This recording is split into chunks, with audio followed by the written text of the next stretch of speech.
Hi, everyone. Thank you so much for having me. So my name is Chanel Vines, and yes, Vines is my last name. I did not marry my career. That's my dad's name. It didn't influence my career decision either. So I am trained, I'm a trained sommelier, and also I'm in school for wine making, and I import wine. So I'm quite embedded in the wine world. It's a passion of mine, and I love it. To kick us off, we're going to do the unboxing. I know everyone is excited. So take up your box, open, and I'm going to walk through what you have in that box. So you will have two wines, white wine from Chile, and you will also have red wine from Australia. There should be a second box in your box, and if you open that one, you will have two wine glasses. We'll use one for white and one for red. Or you can take your time, you don't have to keep up with me. And then there's a few papers in the box. So one, you'll have a placemat, and you can have this in front of you on your table so that you can put your glasses on.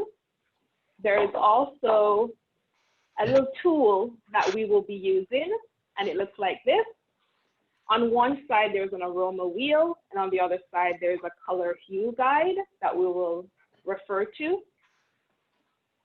And you also have some recipes. So if after this you want to make a meal to pair with your wine, you have that. And then you have two documents. One is about the top 10 things to note about Chile, and another one is from Australia. And if you're anything like my wine club students, you won't read it, but it's good to have. All right, so once you have your box open and you have all your things out, just go ahead and pour yourself a glass of the white. We're gonna start with the white. And once you have that ready, I'm just gonna give you just a quick minute to do that. So just open up your bottle, pour yourself a glass of white wine. Where's the chef? Is there a chef? There's no chef. He's coming, he's coming. One should arrive at your door. Do we have to make these ourselves? Yes. I've put that in the comment card after. I might, I'll do a suggestion for next time. If I'm drinking 2 bottles of wine, I don't think I'm going to be able to write after this. Well, if there's someone there at home that wants to share with you, I'd say bring them in too. I lock the door. Okay, kids, come on over. Yeah, pretty much. My Okay, husband. just so I can have. Yeah, I had to visit my daughter, so I'm sharing with her. So. Oh, awesome. This is what I love about it. Why not? If you're able to be outside. Just so I can have an idea of where everyone is at. Has anyone ever done a structured wine tasting before? Yes. If you have, raise your hand so I can see it. Okay, very good, very good. Good. So I won't have to go too far into the basics, and we can just talk a little bit more about the wine. But to start, I'm just going to let you know some of the things we'll talk about today. So we will go through a structured tasting. We'll go through it quickly so people who haven't had one will get to do a structured tasting. We'll also talk a little bit about the regions that these wines are coming from. And we will, for the red wine, we're going to do something a little bit more fun, especially because everyone here has already done a structured tasting. We're going to talk about how to evaluate a wine. Like when you hear that a wine is good, what does that actually mean? So that's what we're going to do with the red wine. With our white wine, we'll also practice just a little bit, taking notes. So if you become like me and fall in love with wine, that's what I do on a Friday night. I sit down and write notes and poetry about the bottle of wine I'm having. So we'll actually go through that a little bit too. All right. So does everyone have their wine ready? Thumbs up. You have your wine ready? Oh, that's quick. That's good. So a few things I like to talk about quickly, just to elevate your wine drinking experience, especially when you're at home. One of the things right off the bat that you can do to make sure you're enjoying drinking wine is one, to kind of check the temperature. A sparkling wine, you want to have that around 6 degrees Celsius, so that's pretty cold, and you're looking at about 30 minutes in an ice bath or like an hour in the freezer. Your white wine, you're looking at around 12, and your red wine, you're looking at around 17. There are wine thermometers. I'm not suggesting that you have to go out and get one, but try to pour your wine at a temperature that you will be able to enjoy it a lot more. The next thing you want to do, and I'm sure most people are fine for that right now, is to have a pretty clear palate. So if you're going to evaluate a wine, try to have the wine before you start eating so that your palate is still clean and you don't have anything infliction on the taste of the wine. The next thing you want to do, and we're doing that today, if you're drinking a few different types of wine, is to start with the lightest wine first. You want to start with your sparkling, then you want to go into your white. Then if you have a rosé, you can do your rosé, then you can do your red, and then of course you can have your dessert, your ice wine, or ports at the end. That way we're going from lightest to heaviest. All right, so we're going to start off with our white wine. And the first thing we're going to do is go through a quick structured tasting. So as everyone knows, the first thing you want to do is take a look at the wine. And to do that, you can use any of the papers you have in front of you. And you're just going to hold it to the white side and tilt the wine to take a look.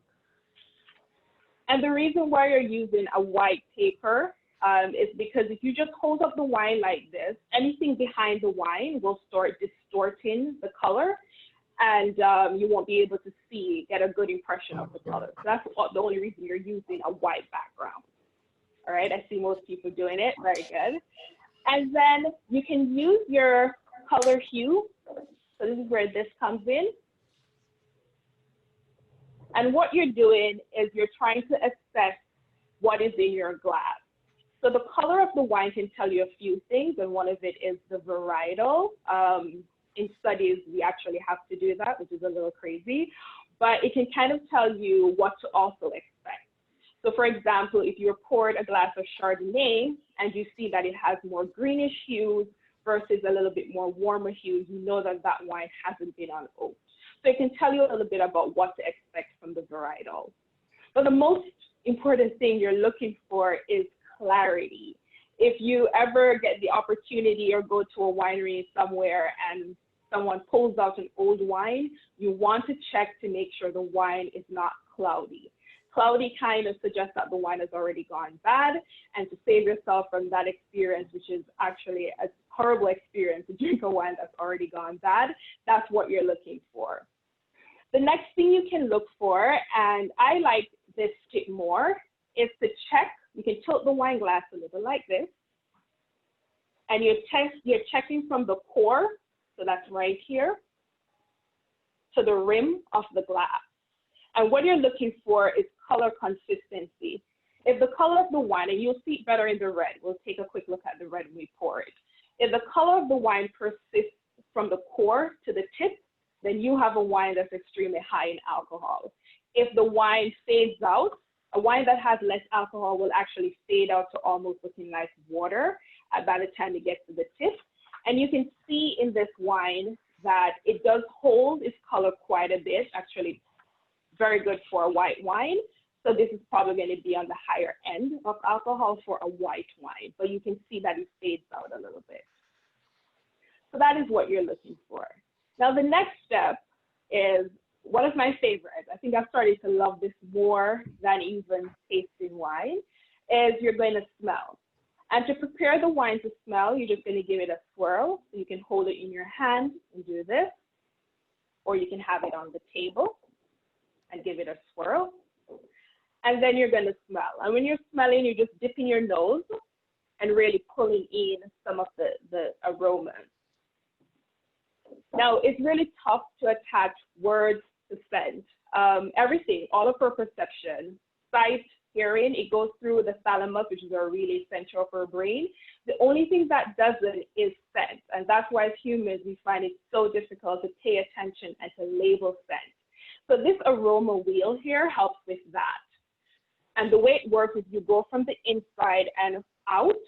So for example, if you think you smell something citrus, you can take a look at the aroma wheel. You go from citrus and you can ask yourself, is this citrus lemon or lime or grapefruit. And what that will do is it will prime your brain to detect if you're smelling something that's familiar. That's how this aroma wheels work. The next thing is you want to taste the wine. Yes, we're finally there. You're just going to taste some wine, and then you're going to pull some air in. You don't have to be as dramatic as they do it on TV. All you're trying to do is to get the wine to travel your entire palate. And you want to focus on a few things. You pick up sugar at the tip of your tongue. You pick up acidity at the side. And if your mouth is watering a lot, it means that the wine is pretty high in acidity. And then my last step, which isn't in the structured tasting, it's the thing. It's to have a little bit of an experience. Do you like this wine? Think about the length of this wine. Is it a forgettable wine, or is it something that you can think about? And I think I'm already close to time, so I'm going to check the chat quickly and see if I have any questions. Wine tasting also doubles our COVID test. Okay. I don't have the data for that. I'm not 100% sure, but it can test on a few other things, but I don't know about COVID. Does anyone have any questions? Any quick questions before we move on? Okay, so I'm going to go over to Sam. All right, so once everyone has that ready, just thumbs up and then we can get started. We won't do the structured tasting with this one. We're going to talk a little bit more about something else. So you can start drinking and enjoying the wine a bit as we talk about it. One of the things we're going to look at is that sheet in front of you, that placemat, and we're going to be talking a little bit about what to assess when you're tasting a wine. So the first thing you will see is that the sheet asks you to list the varietal. And of course, we're having a Shiraz from Australia. Like, that is their grape. They have cornered the market with that. And that is really a New World thing. Now, New World is pretty much everywhere else except Europe. It's debatable as to why every country outside of Europe is considered New World, especially because a lot of wineries, Chile, Australia, they've been growing grapes from the 1800s. They were actually one of the regions, Chile, Australia, and California, that wasn't hit by a disease that wiped out all of the vineyards in France and Italy and Spain. So what they had to do was graft vines in France onto vines from California. So it is debatable if the wines you're having from France is actually French wine. I'm joking when I say that, because it's actually grown from California roots. So one of the things that it'll ask you to write is a varietal. And the reason for that is, especially in the New World, you will find that the bottles will label by varietal. In the old world, like France, they will use region. But what happened is a lot of people, there was a big disconnect between what does it mean by Rhone, or Champagne is probably the easiest one. Everyone has come to know that Champagne is a sparkling wine. It's the region in France. There's strict rules about how to make Champagne. You have to make it with the traditional method versus the Charmat method. But knowing that, you'd have to know that for every single region in every single country. So what the New World did, they decided to start putting the varietals on the bottle. So people can start saying, I like a Chardonnay, I like a Gamay, I like a Pinot Noir. And some of the old world is following suit. So you will see, especially Italy, they will start putting varietals on their bottles, like the Barolo and all of those will be listed. And even France has started doing that. And wines coming from France, you will see Syrah. And Syrah and Shiraz are the same grapes. But Australia, they're kind of a region that I admire because they did it right. They pumped a lot of money to the wine industry, and they decided to highlight and corner a grape, and Shiraz was their grape. Today, a lot of people associate Shiraz as a varietal from Australia. So the next thing I asked you to do is to write the region. So this wine is from McLaren Vale, and that's in South Australia. And most wines that you will get, especially in Ontario, will be from South Australia. Please drink while I talk. I'll start asking some questions and doing some evaluation. but I just wanted to talk a little bit about Australia. So drink, enjoy the wine, and as I ask questions as we go along, you'll be more familiar with the wine. So as I was saying, a lot of great wines come from South Australia, and this is also from there. The next thing it'll tell you to do is to list the vintage, and the vintage is always on the bottle. Now, the vintage helps with two things. You will hear a lot when people discuss wine, a good year. And what a good year means is how was the terroir, the climate, the temperature, was there enough wind? Like, how was it in that year for where the wine was made? So you will see, especially now with California and all the fires very close to the vineyards, they're going to really struggle with their vintage this year. The year that we had an ice storm in Canada, we really struggled because all of that pruning, blossoming of the fruit, all of that was affected. So when things like that happen, it really impacts the year. So as we go along, the vintage will become important. And it also tells you a little bit about how long you can age a wine. So for example, a white wine like the Sauvignon Blanc that we tried, I wouldn't age that more than 3 years. So once you know that if the wine is 2020, you know by 2023, you have to drink that wine. So it also gives you that cue. It also asks you to write the producer. Like every industry, and everyone here is in different industries, and you will start to recognize that in every industry, there's like demigods or people that are really good. And that's how you start to associate great winemakers, great producers, and people shop by producer. So that's something that you may want to start taking note of. So going forward, when you're buying wine, you can say, okay, I actually like Angels Gate. Everything they do, Angels Gate's a winery in Niagara, but everything they do, I enjoy. And that's how making notes of the producer is helpful. Now, as we're tasting this wine, we're going to talk a little bit about some things that pop up in red that you wouldn't see in a white. The first thing is tannin. And tannin is that drying feeling that you get when you drink a red wine. So tannin is an active agent and it attaches to protein. Of course, we have a ton of protein in our mouth. So when you drink a red wine, you get that drying sensation in your mouth. The tannin comes from the skin and the stem of the grape. So it's not something that you will find in white wines because the skin and stem is removed before the wine starts to ferment.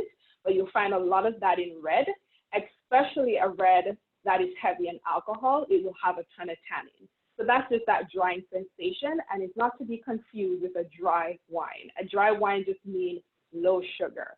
The tannin is really just the effect. The other thing that you'll see in red wine mostly, white wines they do go on oak sometimes, but a lot of red wine, especially big bold reds like Shiraz. I made a joke once at a tasting where I compared different wines to different personality, and I said a Shiraz would be like an outgoing person wearing a cowboy boot, and I may have said a few other things, and somebody started crying because they started associating the fact that they like Shiraz to the type of people they like. So I won't make that joke. But on the scale of light to heavy wine, a Shiraz, a Cabernet, like those are the heavy-bodied reds. So they tend to go in oak, and a lot of Australian wineries, they use American oak versus a French oak. So the French oak really has a more subtle effect, whereas the American oak is very aggressive. So you will get that oak aroma. And sometimes people like it, sometimes they don't. California learned that. They used to oak a lot of Chardonnay, and then eventually they had to stop because the market didn't enjoy it. But that's something that you will find in red. The next thing is the hotly debated legs on wine. So when you swirl the wine and you can see the drippings. Sorry. Oh, I just had a question. So in terms of where it's on the scale, where does like a Barolo or like an Amarone, like an Italian like that sit? Those are pretty heavy too. So Barolo would probably, most Barolos will be about 14% alcohol, which is pretty high. Like an average wine will be around 12. So those are pretty heavy too. You will find that a Cabernet and a Shiraz will have a little bit more oak. So the intensity will make it feel a little bit more aggressive. The Barolo and Italian wines in general tend to have a little bit more acidity. There's 4 elements in wine: sugar, acidity, tannin. It tends to have a little bit more acidity just because, and this is why I love Italian wine, they make wine for food. And because of the Italian cuisine, you need something with a lot of acidity that can cut through the fat, cut through the pasta and all of that, and refresh your palate, and that's what they do. France make wine to drink on their own. Italian make wine for food. That's why I love them. I love it. Thank you. So the legs on the wine is hotly debated as to what that means. So what most people say is the viscosity, which is what is listed on your paper, which is the dripping of the leg, tells that the wine has a lot of alcohol.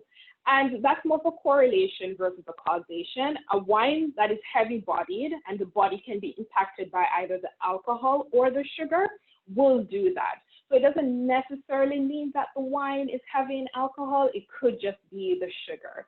But it does tell you that it's going to be a heavy-bodied wine, and that's a big cue for pairing your wine with a meal. If you have a heavy-bodied wine in your glass, you cannot have a light salad with it. It's going to overpower and kill the food you're eating. So you want to go with some heavier meals like stew or anything grilled or anything like that. So those are the big differences that you'll see in red and white right off the bat.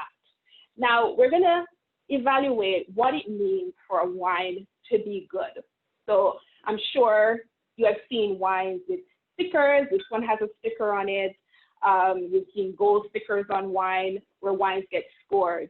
And these are wine writers that are given an evaluation. So I'm going to take you through some of the things that they evaluate and that you can start using to evaluate. Because what I don't want people to do is to use price or location to decide if a wine is good, right? You want to start looking at it objectively because you can get a great wine. One of my favorite wines in the LCBO is actually under $10. And you can get great wines right up. And I've had wines that were far too expensive that didn't deliver what I wanted. So the first thing you want to look for, and we'll talk about this as we're going along, is distinctiveness. And distinctiveness is how much does the wine you're drinking taste like the grape that it is. So how much does the Riesling taste like a Riesling? How much does the Shiraz taste like a Shiraz? So you're going through your memory bank.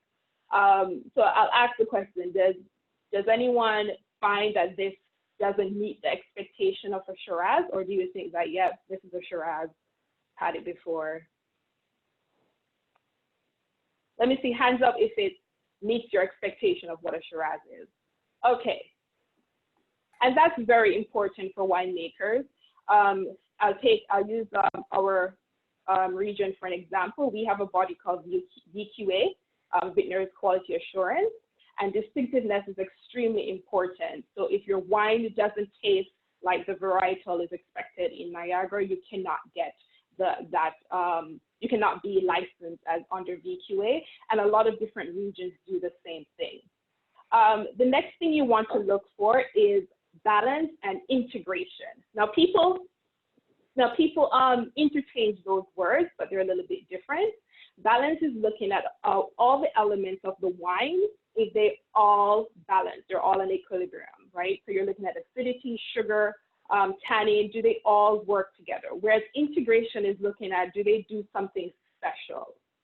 So I just want you to taste this wine and think about, is there anything standing out? Is the alcohol standing out? Is the acidity standing out? Is the sugar standing out? Or is everything just kind of, the tannin standing out, or everything is kind of just working together? Let me see, hands up if you think the wine is balanced. Yeah, okay. All right. I think a little bit, people are a little bit lower on the balance, so that's okay. The next one, and the most important one, I would say, because it's the one that gets me excited, is complexity. Now, wines fall on a scale of just being monochromatic to complex. It doesn't mean that a wine that is not complex is bad. It just means it's very simple and very straightforward. And those wines are excellent if you're going to have an expensive meal. You never want to go to a restaurant with a very expensive plate and order very expensive, complex wine. They're just going to fight. You want a very simple wine.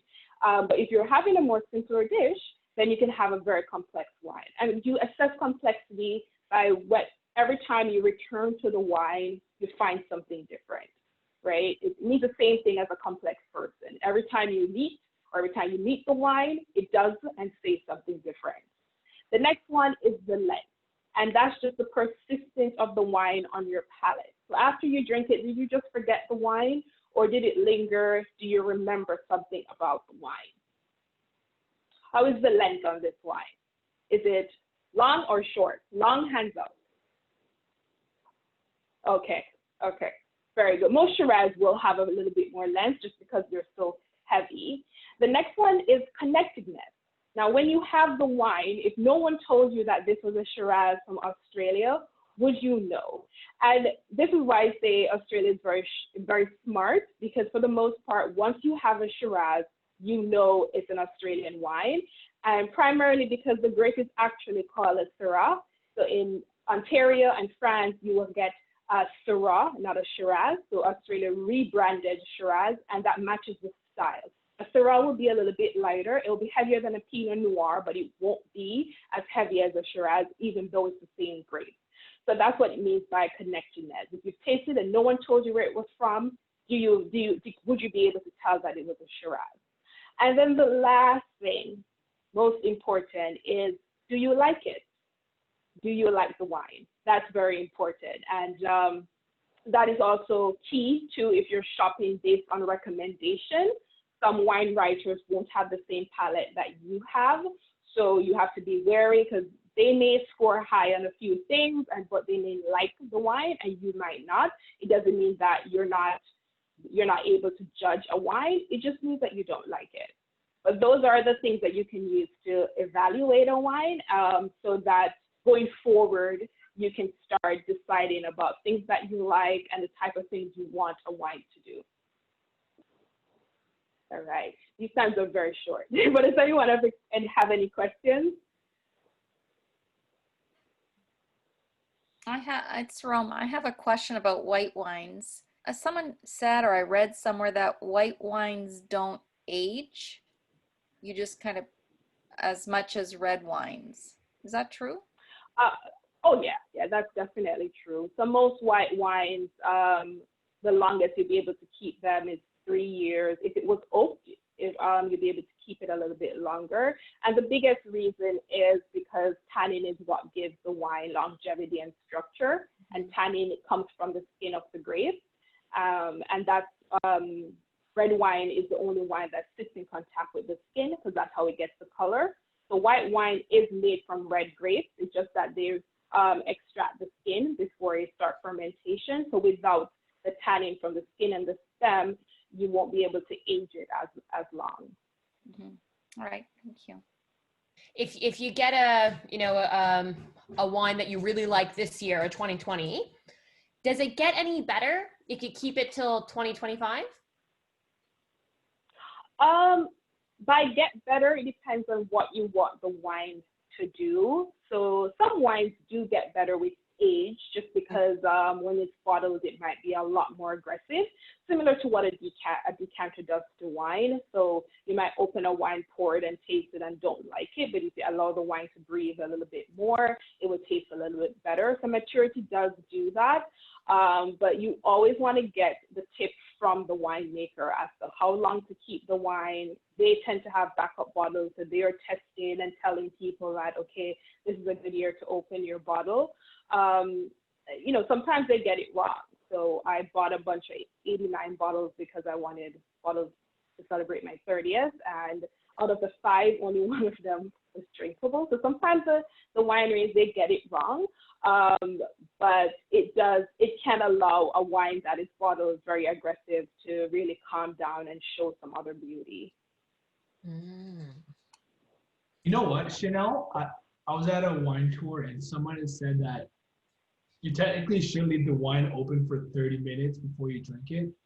And my mind just went upside down, so I've been drinking wine wrong this whole time.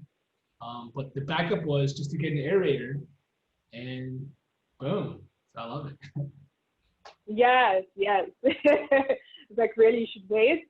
Yeah, especially a red. I would say a lot of white wines, like if you have a Vino Verde or some Rieslings, like you really don't need to give that wine an opportunity to breathe. They're young. They're supposed to be bright. You don't need anything much. They tend to be very simple, but a complex wine, something that is layered that you want to make sure opens up and breathes, it does change dramatically, especially if you drink it over a period of time.